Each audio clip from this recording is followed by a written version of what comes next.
ஸ்ரீ பாலசுப்பிரமணியர் அருளால் அம்மன் அருள் டிவி நேயர்கள், ஆன்மீக அன்பர்கள், ஜோதிட அன்பர்கள் அனைவருக்கும் அன்பான வணக்கங்கள். நான் உங்கள் வாழ்க வளமுடன் ஜோதிடர் ஸ்ரீ குரு சுந்தரவடிவேல். இப்ப அக்டோபர் மாதம் 2024 குரோதி வருடம் அக்டோபர் மாதத்திற்கான பலாபலன்கள் எப்படி இருக்குது அப்படிங்கிறத ஒவ்வொரு ராசிக்கும் மிகவும் தெளிவாக பார்க்க போறோம். 3 விதமான கிரக பெயர்ச்சிகள் இந்த அக்டோபர் மாதத்துல இருக்குது.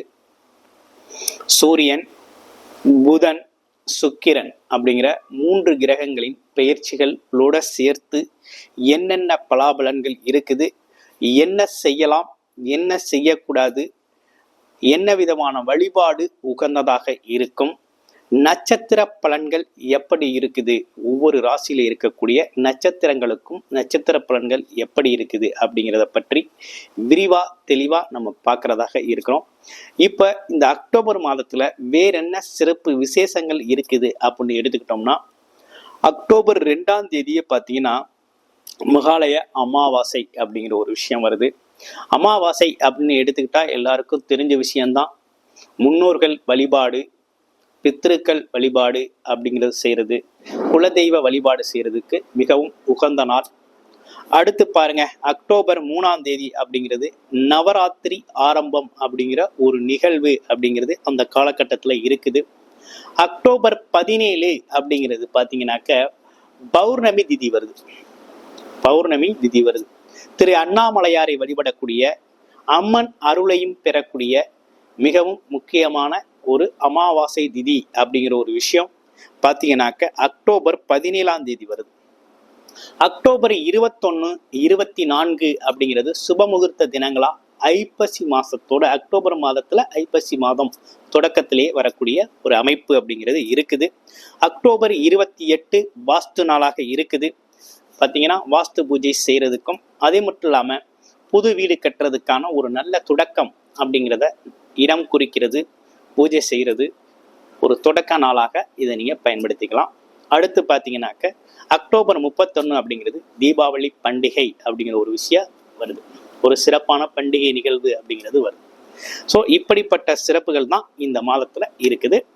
இப்ப அக்டோபர் மாதத்துல ஒவ்வொரு ராசிக்கும் எப்படி இருக்கும், என்ன செய்யலாம், என்ன செய்யக்கூடாது அப்படிங்கிறத விரிவா டீட்டெயில்டா இப்ப நம்ம பார்க்கலாம். இப்போ உங்க ராசிக்கு எப்படி இருக்கு அப்படிங்கிறதை பார்ப்போம். துலாம் ராசி காலச்சக்கரத்தின் 7வது ராசியான துலாம் ராசி சுக்கிர பகவானின் ஆதிக்கத்தை முழுமையாக கொண்ட ஒரு ராசி. நீதி, நேர்மை, நியாயம், உழைப்பு, தர்மம் இப்படிப்பட்ட விஷயங்களை முன்னிறுத்தி செயல்படக்கூடிய ஒரு அமைப்பு உண்டு. எதையும் ஒரு கால்குலேட்டிவா பார்க்கக்கூடிய ஒரு அமைப்பு அப்படிங்கிறது இயல்பாகவே உண்டு. இருந்தாலும் இந்த துலாம் ராசிக்கு இப்ப கிரக நிலைகள் எப்படி இருக்கு அப்படின்னு பார்த்தோம்னா, ராசிநாதன் சொல்லக்கூடிய சுக்கிர பகவான் ஆட்சி பெற்று ராசியிலேயே அமர்ந்திருக்கிறார். இந்த அக்டோபர் மாதத்துல உங்களுடைய ராசியிலிருந்து பாத்தீங்கன்னாக்க 5ஆம் இடத்துல சனி பகவான் வக்ரகதி நிலையில இருக்கிறார். அடுத்து 6ஆம் இடம் அப்படின்னு சொல்லக்கூடிய இடத்துல ராகு பகவான் இருக்கிறார். 8ஆம் இடத்துல குரு பகவான் வக்ர நிலையில இருக்கிறார். 9ஆம் இடமான பாக்கியஸ்தானத்துல செவ்வாய் பகவான் இருக்கிறார். அடுத்து பாருங்க, 12ஆம் இடம்னு சொல்லக்கூடிய கன்னி ராசியில சூரியன், புதன், கேது இணையோட இருக்குது. இப்படிப்பட்ட அமைப்புகளோட இந்த மாதத்துல 3 கிரக பயிற்சிகளும் இருக்குது. இப்ப சுக்கிரன் எடுத்துக்கிட்டோம்னா அக்டோபர் 13ஆம் தேதி விருச்சிக ராசிக்கு போறார். உங்களுடைய ராசிக்கு 2ஆம் இடம். அடுத்து பாருங்க, புதன் 12ஆம் இடத்துல இருக்கக்கூடிய புதன் பகவான் ராசிக்கே வர்றார். அவர் 9 குடையவர், பாக்யாதிபதி. அடுத்து செவ்வாய் பகவான் 7 குடையவர், 2, 7 குடையவர் நீசமடைகிறார். எந்த இடத்துல? 10ஆம் இடத்துல நீசமடைகிறார். இது அக்டோபர் 18ஆம் தேதி இந்த விஷயங்கள் 18, 19, 20 வாக்குல இந்த விஷயங்கள் நடக்குது. ஓகேங்களா? இந்த காலகட்டத்துல உங்களுக்கு என்ன விதமான இந்த கிரக மாற்றங்களாலும் கிரக பயிற்சிகளாலும் என்ன விதமான நிகழ்வுகள் இருக்குது அப்படின்னு பார்த்தோம்னா, துலாம் ராசியை பொறுத்த வகையில வேலை, தொழில், வருமானம், அடுத்து வியாபாரம், இதெல்லாம் எப்படி இருக்கும் அப்படின்னு தான் பார்க்க போறோம். இப்போ துலாம் ராசி அப்படின்னு எடுத்துக்கிட்டோம்னா, ராசிக்கு 6 குடையவர் 8ல, 10 குடையவர் எப்படி இருக்கார் அப்படின்னா, என்ன நடக்குது அப்படின்னா, ராசிநாதன் முதல்ல ஆட்சி பெற்று வலுவா இருக்கிறாருங்க இந்த காலகட்டத்துல. அப்ப எதையும் செய்யலாம், எதையும் சாதிக்கலாம், எதையும் சக்சஸ் பண்ணலாம் அப்படிங்கிற மனோதிடம், எடுத்துக்கண்ட செயல்ல வேகமான செயல்பாடு, அதுல ஒரு வெற்றியை ஈட்டணுங்கிற அதி தீவிரத்தன்மை அப்படிங்கிற ஒரு விஷயம் நல்லா இருக்கு. உடல் ஆரோக்கியம் முதல்ல நல்லா இருக்கு, மன ஆரோக்கியம் முதல்ல நல்லா இருக்கு, திங்கிங் எது சார்ந்து போனா நல்லா இருக்கும் அப்படிங்கிற ஒரு விஷயத்த தீர்க்கமா முடிவெடுத்து செயல்படுத்தக்கூடிய ஒரு காலகட்டம், அதையும் ரொம்ப தெளிவா நுட்பமா செய்யக்கூடிய ஒரு காலகட்டமா அந்த காலகட்டம் உங்களுக்கு அமைஞ்சிருக்கு. அப்ப இந்த காலகட்டத்துல எண்ணங்கள் ஈடேறக்கூடிய ஒரு அமைப்பு அப்படிங்கிறது உண்டு. அப்ப வேலை, தொழில், வருமானம் எப்படி இருக்கு அப்படின்னா, வேலைங்கிற ஒரு விஷயம் உங்களுக்கு நல்லா தான் இருக்கு, அதுல எந்த ஒரு குறைபாடும் இல்லை. நீங்க உங்களுக்கான வேலை அங்கீகாரம் அப்படிங்கிறதெல்லாம் அந்த காலகட்டத்துல உறுதியா கிடைக்கும். வேலை தேடுறவரா இருந்தா கண்டிப்பா வேலை கிடைக்கும். அல்லது வேலையில இருக்கேன், அல்லது வேலையில சின்ன சின்ன குறைபாடுகள் இருக்குது, மேலதிகாரிகளோட தொந்தரவு இருக்குன்னா அதுவும் சரியாகக்கூடிய காலகட்டமா இருக்குது. அடுத்து தொழில் செய்யறவங்களுக்கு எப்படி இருக்கு அப்படின்னு பார்த்தோம்னா, தொழிலை பொறுத்தவரையில லாபகரமா போகக்கூடிய ஒரு அமைப்பு தான் இந்த காலகட்டத்துல ஏற்படுது. அப்ப நீங்க குடியக்கூடிய தொழில் அப்படிங்கிறது கொஞ்சம் லாபகரமா போகும் அப்படிங்கிற அமைப்பு இருக்கு. ஆனா தொழிலாளர் பற்றாக்குறை அப்படிங்கிற ஒரு விஷயம் மட்டும் ஏற்படுது. டைமுக்கு வியாபாரம் நடக்கிற நேரத்துல, தொழில் நல்லா நடக்கிற நேரத்துல கொஞ்சம் தொழிலாளர்கள் அப்படிங்கிற ஒரு விஷயம் கிடைக்காமல் கொஞ்சம் சிரமப்படணும் அப்படிங்கிற ஒரு அலைச்சல் திருச்சல் அப்படிங்கிற ஒரு விஷயம் உண்டு. மற்றபடி தொழில் வியாபாரத்துல லாபம் அப்படிங்கிற ஒரு விஷயம் நல்லா தான் இருக்கு. இந்த காலகட்டத்தை பொறுத்தவரையில ரொம்ப நல்லா இருக்கு. கூட்டு தொழில் அப்படிங்கிற ஒரு விஷயமும் லாபகரமா தான் இருக்கு. அப்ப ஜாயிண்ட் பிசினஸ் பண்றவங்களுக்கும் நல்லா தான் இருக்கு. அப்ப இந்த காலகட்டங்கிறது தொழில், வேலை, வியாபாரம் சார்ந்த விஷயங்கள், வருமானம் சார்ந்த விஷயங்கள்லாம் கொஞ்சம் தடைபட்டிருந்தாலும், இவ்வளவு காலம் தடைபட்டிருந்தாலும் இனிமே சரியாக வரக்கூடிய ஒரு நல்ல அமைப்பு அப்படிங்கிறது ஏற்பட்டிருக்கு. அதுலேயும் குறிப்பாக அக்டோபர் 13ஆம் தேதிக்கு பிறகு ராசிநாதன் 2ஆம் இடமான தனம், குடும்பம், வாக்குஸ்தானத்துல போய் சேர்றதுனால வருமானம் அதிகரிக்கக்கூடிய ஒரு காலகட்டம், குடும்பத்துல மகிழ்ச்சி அதிகரிக்கக்கூடிய காலகட்டம், கொடுத்த வாக்கை காப்பாற்றக்கூடிய காலகட்டம், கடன்களை அடைக்கக்கூடிய ஒரு காலகட்டம் அப்படிங்கிற ஒரு விஷயம் நல்லா இருக்கு. அமைப்பு அப்படிங்கிறது நல்லா இருக்கு. அடுத்து குடும்ப மகிழ்ச்சி, திருமணம் சார்ந்த விஷயங்கள்லாம் எப்படி இருக்கு அப்படின்னு பார்த்தோம்னா, குடும்பத்தின் மகிழ்ச்சி அப்படிங்கிறதும் திருமண வரன் பார்க்கறது அப்படிங்கிறதும் இந்த காலகட்டத்துல கொஞ்சம் சிறப்பாக தான் நடக்கும், முன்னேற்றமான பாதையில தான் இருக்கு. அப்ப நீண்ட நாள் வரன் பார்த்துக்கிட்டு இருக்கேன்னா வரன் கிடைக்கக்கூடிய ஒரு அமைப்பு அப்படிங்கிறது உண்டு. ஓகேங்களா?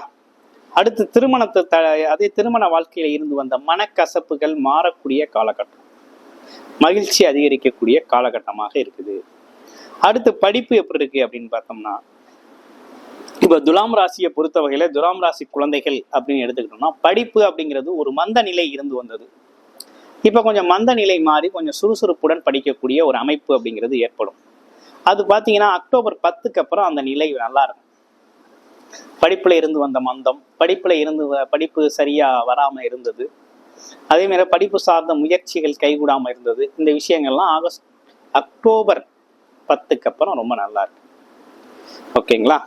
அடுத்து பாருங்க, வேற என்ன புது புது வேலை வாய்ப்புகள் உங்களுக்கு கிடைக்கும், கடன் பிரச்சனைகள் கொஞ்சம் குறையும் அப்படிங்கிற அமைப்பு இருக்குது. இல்லத்தரசிகளுக்கு கொஞ்சம் மகிழ்ச்சி அதிகரிக்கக்கூடிய காலகட்டம். பெண்களை பொறுத்த வகையில இந்த காலகட்டத்துல பெண்களுக்குன்னு ஒரு சிறப்பே உண்டு. புதுசா ஒரு தொழில் ஸ்டார்ட் பண்ணணும், அது வருமானத்திற்காக ஒரு வேலையை செய்யணும், ஏற்கனவே செஞ்சுக்கிட்டு இருந்த வேலையை சொந்தமா செய்யணும் அப்படின்னா அந்த காலகட்டத்துல நீங்க செய்யலாம். உங்களுக்கான உதவிகள், உங்களுக்கான அமைப்பு அப்படிங்கிறது பெண்களுக்கு ரொம்ப சிறப்பா இருக்கு.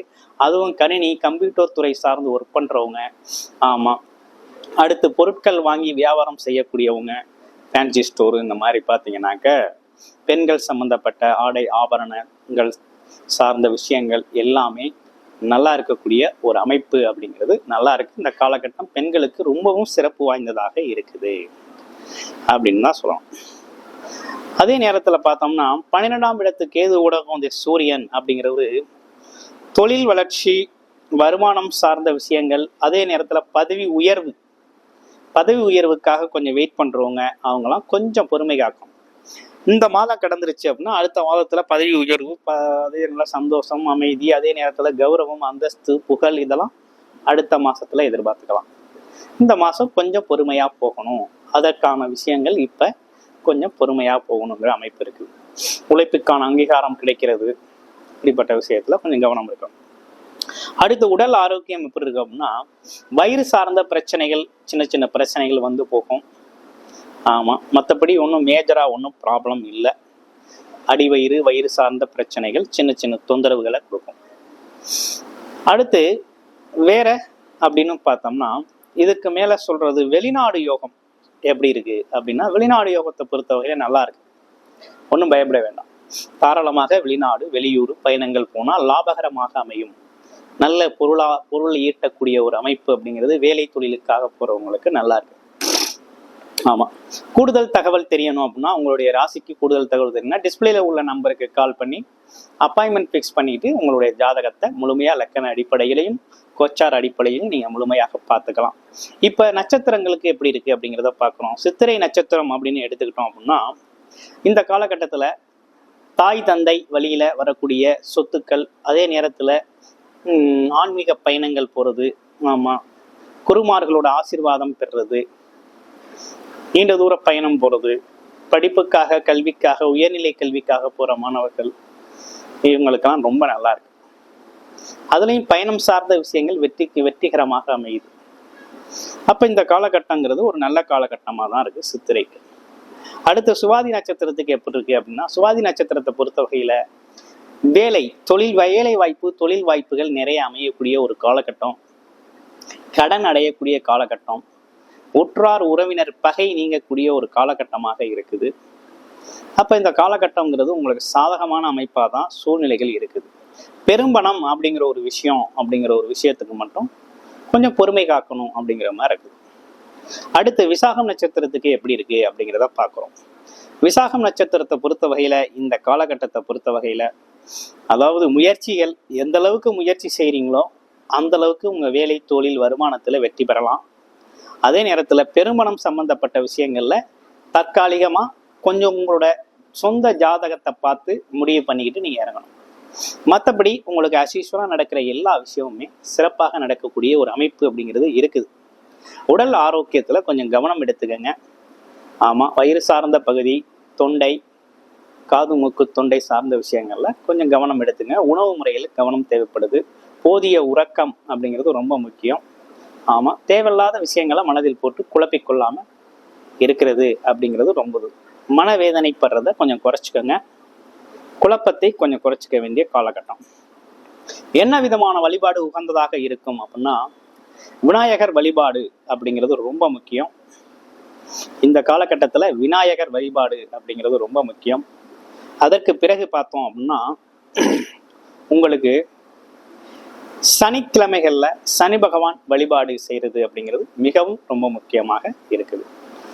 வாழ்த்துக்கள் துலாம் ராசி நேயர்களே.